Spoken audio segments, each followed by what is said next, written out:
Hey guys, today I will learn how to mix a WhatsApp channel so that you could, of course, make some WhatsApp channels and invite your friends to this. So if you want to go ahead and do this, all we need to do to launch the WhatsApp application, tap on the Updates tab. And once you're here, let's tap on the option to create a new channel. Right here, so over on the Channels tab, just tap on the plus icon. Next, let's tap on Create Channel. Tap on Continue. Of course, you need to enter your channel name. And this is gonna go ahead and enter test channel real quick. And also a quick description.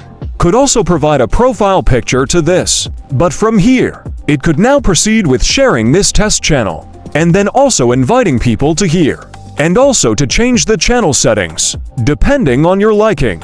And invite some admins. And basically be free with Evergoal. This channel is gonna be for you. That is all for this video, guys. Thank you for watching.